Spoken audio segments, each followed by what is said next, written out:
Hi, it's me again. We're going to go a little bit more into this drawing. I know I started the coloring the other day, and sometimes with coloring, especially drawing around the camera, it gets a little bit complex.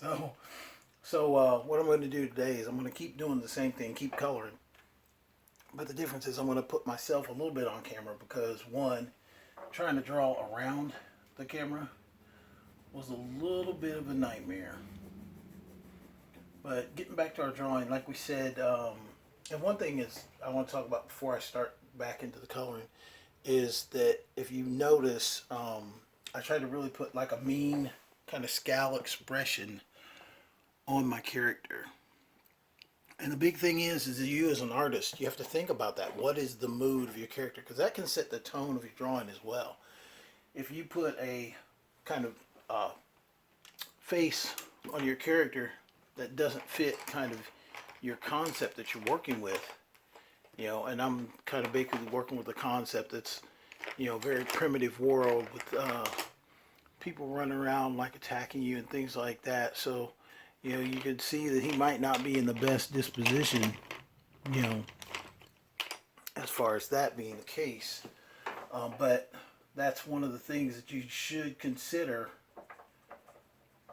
when you're doing your drawing is what is the mood of the character, because there's a tone, and there's actually, I'll probably do it later, there's a number of facial expressions that it's good to know. This we'll call just the angry face. You got to be able to kind of bring that angry face about, and that's what that is. He's just he's a warrior. He's on a world where there's not actual like a nighttime. There's no nighttime. They have what's called twilight, when it gets like all three suns are very low during a certain period of the day, and that's the twilight hour. And some of the creatures and some of the other people, especially in the primeval era, there's three basically. You have the Tagarin, which are the basically stand up, and that's what he is. Tagarin. He's pretty much just a Tagarin warrior. The Mortogs are more bestial. And I've got a picture up, actually posted a picture on Facebook just the other day of a Mortag. And then also the third is the Skagis. The Skagis are more nocturnal. They're humanoid, but they're very primitive. They're even more, the Tagarin will be eventually the dominant species, just like on our world, the dominant species came out to be humans versus the Neanderthals that died off. So, and every species kind of has their own thing. But as far as culturally speaking, that's just how this world's made up. And I think I talked about this before, that I was going to use very dark, like a black fur for his headdress here that's attached to his helmet. Almost like two big bushy ponytail pieces, if you would. I think that's a distinctive, one reason for using dark shadows is that it really brings out the other colors around. But some people typically work in more dark shadows than any other color, which I think you can do it. Don't use dark colors for the purpose, and I think sometimes it is used for the purpose of just what you don't have to draw. If it's really dark, it's hard to see kind of lines and things like that. I've always been kind of open and honest with my drawing, so I want people to see the lines. I want them to see kind of the what went into it. I don't even mind. I have a couple pictures where I've got a smudged fingerprint, on the drawing myself, and that doesn't bother me at all because think about it. I mean, that's true definition that it was done by somebody. It's not just something that kind of like appeared, because you can have some people that can do like a drawing, and you won't, especially like computer art. Computer art, there's no real kind of guide for that as far as computer art.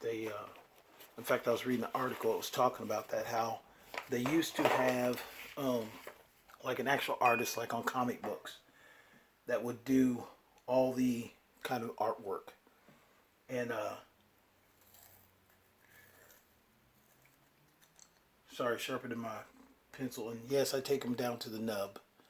Some of my pencils, they can be very tiny.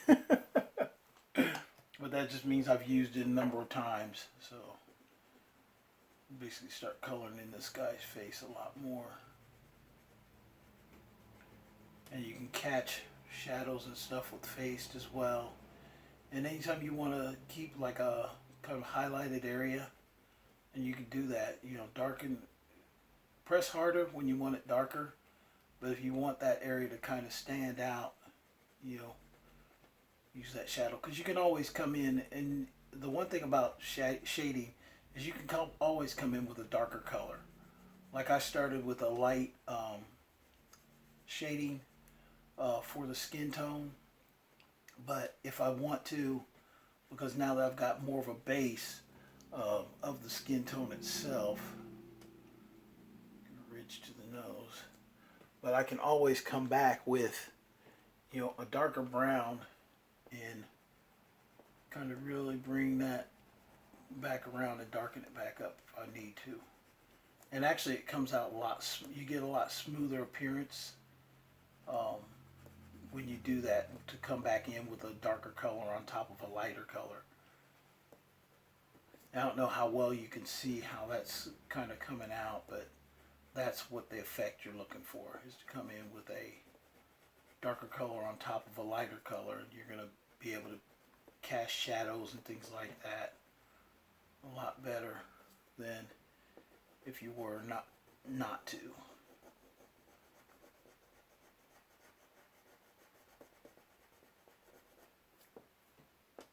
But we're using a lot of brown here. Like I said, don't be afraid. And coloring might take us a little bit. I know I was trying to keep each one of the video segments to a certain length, but you know, coloring may be one of those that's going to take me a little bit, because you know, I do have a day job, so I can't just put everything aside and do nothing but color all day. If I ever get lucky enough to get discovered, maybe I will. I'll be able to just sit back and do drawings. But we will see. I've always been a believer in that, though. Keep your day job. It's one of the reasons I joined the military. Was it allowed me to, you know, keep a day job, and draw occasion. I didn't draw as much as I should have. That's why I draw a lot now, because in a lot of ways I wasted time. And another thing too, and I think this is true for a lot of artists, I was always hesitant to kind of show my work. I always thought somebody's going to take it, or somebody's going to steal my work. I've done all this work or practice, and now somebody's going to steal my drawing. And me and a professor I had when I was doing my master's talked about it, because he did some online stuff as well. But he said something to me that was kind of like an epiphany. He said, well, he said, the truth is that if somebody's going to steal your work, he said, you can't do anything about it unless you're in like the United States or Western Europe. Because if you're not in the country where somebody, you know, took it from, you've got to go through the legal system to get to anything that they've done like that. So there are things you can do, though. You can stamp your work. Like I said, I never do completed work online. It's always just a work in progress, because I'll go back and do stuff after I've finished that you will not kind of see. You might notice, but there's lines missing and things like that, and I do that actually intentionally. I don't want to put finished products out there where if somebody does take it, then I can say, okay, well, this is not the original, and you can't produce the original, then it's not yours. And I never get permission for the original, so whatever you're trying to make up over there, it's not going to work. I don't know if you can tell the tone from the camera. I'll bring you in a little bit closer so you can see what I'm doing. But right in here, basically I'm working on the arm right here. And you can also, by bringing it in closer, you can see what I've done with the face. I'm basically coming around the drawing, working on his body.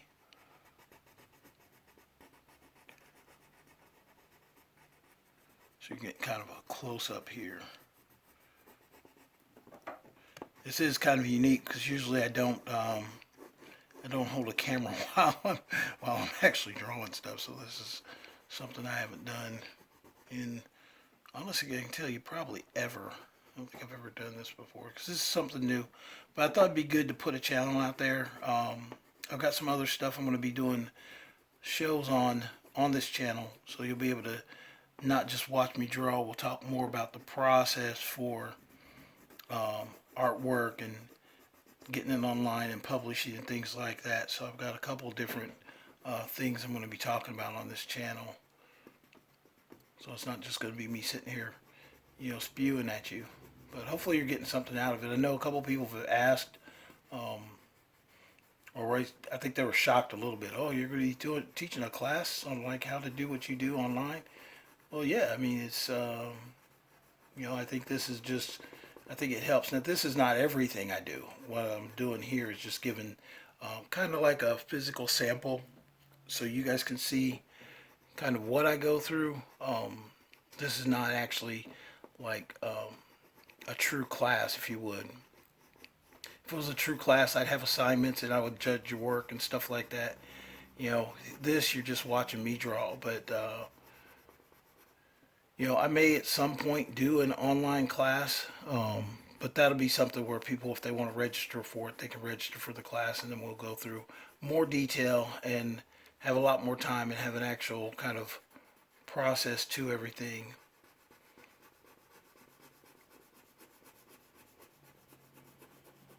I don't know if you can see the shading as I do it here. I think it does come across pretty well. But it takes time, so that's the reason I didn't do this the other day, is that gotta have time to get it done. But I think you can see by doing the pre-shading and stuff that it really does kind of make a difference when you go start putting your colors in there. And if you notice too, I'm not always going just completely deep color because I do want that sheen, kind of a shine on the muscles and stuff to actually shine out, so it gives more of a three-dimensional kind of look to it. Now I do exaggerate the muscles. I remember when I was young, I used to actually get them wrong. In fact, I remember my high school teachers asked me one time because she was trying to see what we were drawing, and we weren't drawing what we were supposed to do. We'd started drawing barbarians and stuff, and she's just like, "Now, Jack, what are you drawing?" And I was like, "Okay, well, I'm drawing a superhero here." And she's like, "Well, what's that potato sack back there?" And I was laughing because she was talking about here the rib cages. When I was a kid, and I could show you some of my older drawings. I used to put a ton of kind of like ripples back there. It was just like, it looked ridiculous, but it was just like, it was funny back at the time because I didn't really think about it. I was still kind of learning anatomy. But that's what it is. Basically, you're looking at the rib cage, and then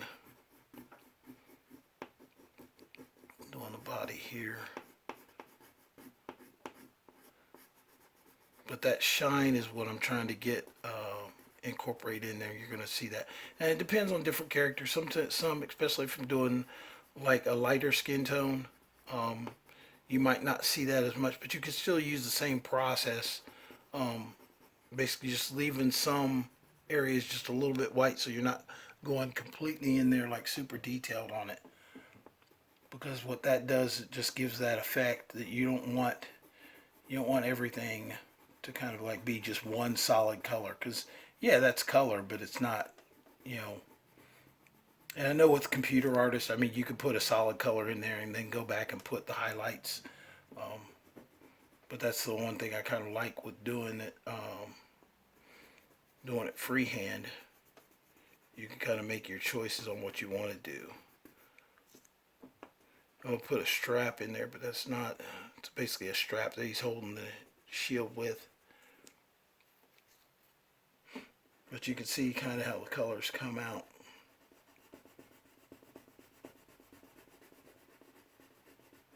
I also didn't want to make the video super long, because I think if if you make a video too long, I mean, people are sitting there, wait a minute, yeah, I'm not sitting here trying to listen to you like run your trap, which I can talk a lot. You gotta watch me.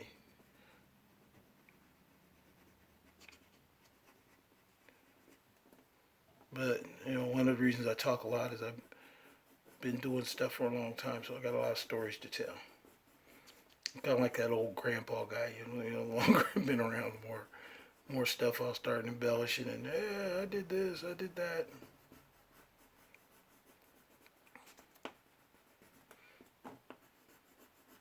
I do have to hold back some though, because sometimes I think that frustrates people if you're just continually talking. So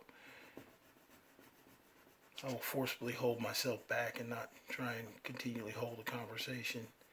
But here, especially just having like online, I should do this by Zoom actually. Then people could ask questions or talk to me while I'm doing it. I might run a live one, but if I do live, I might do something a little bit different.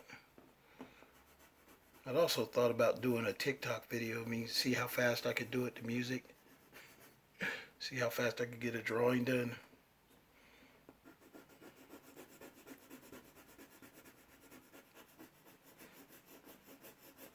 Okay, with this though, we've got pretty much the basic body base coat kind of done here. Now, I don't know if you think it looks different. I can see a difference, but I don't know if you can see a difference in how the warrior looked from when we started to how he looks now. And now we're going to add some other colors in here. I'm putting some gold like medallion pieces. But the thing is, I already know that they're not, actually it's the wrong color, it's the wrong one. This is the one I want. Put these gold medallion pieces. But the one thing about this world is that it's at that point where they haven't really found like gold coins and stuff, but they do find pieces and metals, and have started melting them down and trying to make like swords and weapons. Like I said, this is kind of a kind of Bronze Age, Iron Age era that we had on our world. So it's the same thing, but just a little bit more.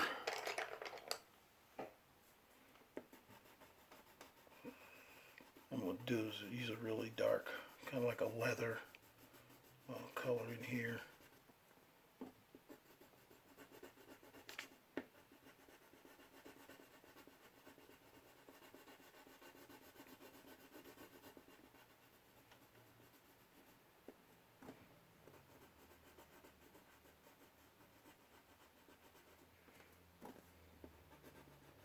The reason I do these broad belts too, especially on the older warriors, like, so you wear less armor, but the abdomen, is very something that you really want to protect. A lot of people don't realize that, but if you, get like hurt in your abs, it's a very thin layer of skin, and you don't really have any bones or anything down there. So it always made sense to wear something to kind of keep that area protected, just like the head. If your guts spill out, then you're not going to be fighting for long. It doesn't matter how brave and kind of warrior like you are. Here, we'll go ahead and put this is a red umber. We'll make a red umber like wood over here. I'm going to do something too. I'm going to take put some lines through it. Lines just to kind of give it that texture, because you really realize that not everything is the same color, and that anytime you want any type of wood piece, it always makes sense to put a little bit of texture into it.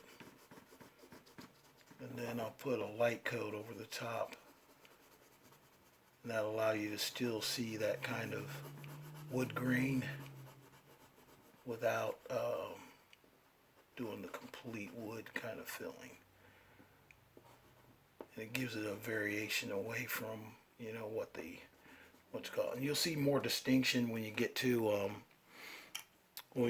doing the actual like inks. The inks will separate some of this. Some of it I want it to blend, and some of it I want it to separate away. So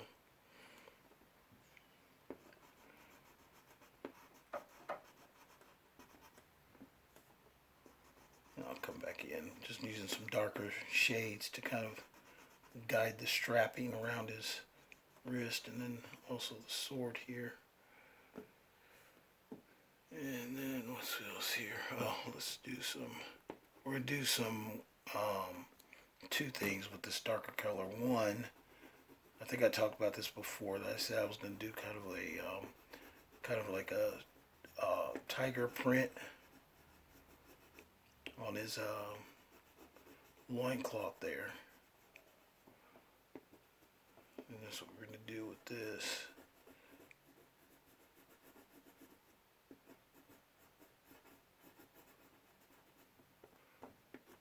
And that gives a little bit of, I think it gives a little bit more dimension to it, and then also just a little bit of variation to it. Kind of like sets the tone for culture as well. You know, you can do everything like all brown, but if you don't put some kind of textures in there, I think it just makes it very blasé. So I think it makes sense to kind of add something, and you get that more kind of animalistic feel that your warrior here is basically probably went out and killed and skinned something and then made a diaper out of it. That's what the first thing I'd do if I was on this world. My clothes weren't strong enough. The toughest thing I killed, I'm gonna make a suit out of it.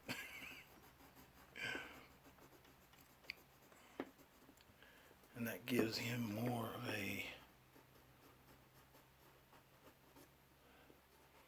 some of the textures, and we'll put some up here as well.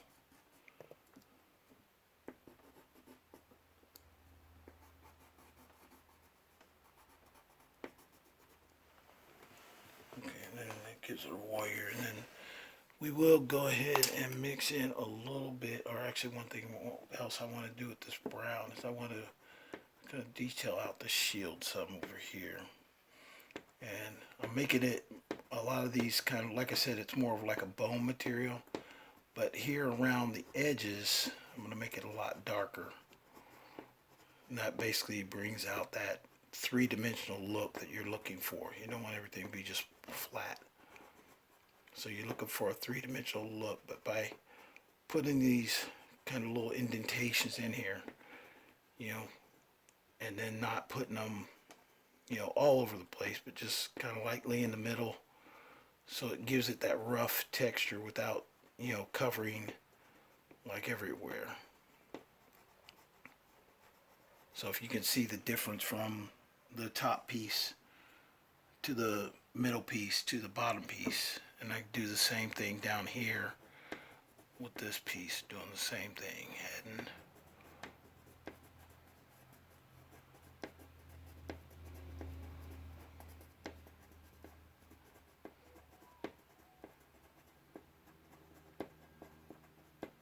And anywhere I just want to hit just lightly, I can just do a little lighter thing there.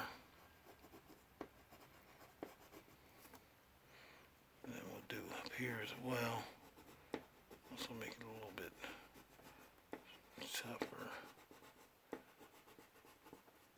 But texture is a big thing. You always want to look at what texture are you using. Because, I mean, just something as simple as putting some dots in something, it gives it a different texture than if I just left it one solid color and flat. And you can see how I did that. So that kind of, but we still left some highlights in here. The highlights are for the color itself. And then even if I wanted to come back in, because I did a little bit of a beige to begin with, if I come in with a peach on top of it, it's still, you still maintain the continuity of that bone feel, but it also softens out some of these other colors as well.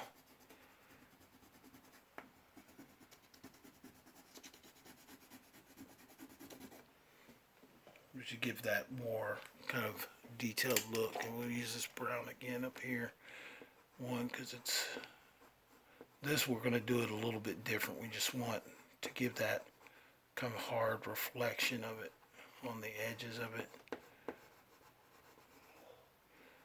And I think actually we're going to do a kind of dark in here, but I want it to come out a little bit lighter, because not like so dark. I don't want to use a black, because you know that there's flesh and skin behind there, so you don't want to use a black. I think black's a little bit too much for this drawing, but you could still use that darker brown to kind of detail out the bone kind of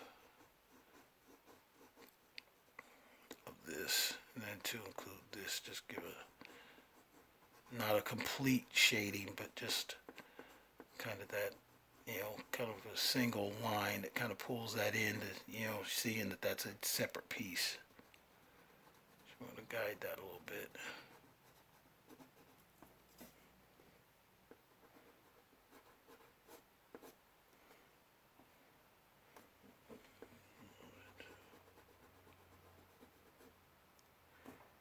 That gives that there. And then also right here, let's make it a little bit darker right around there, and then a little bit darker right in here.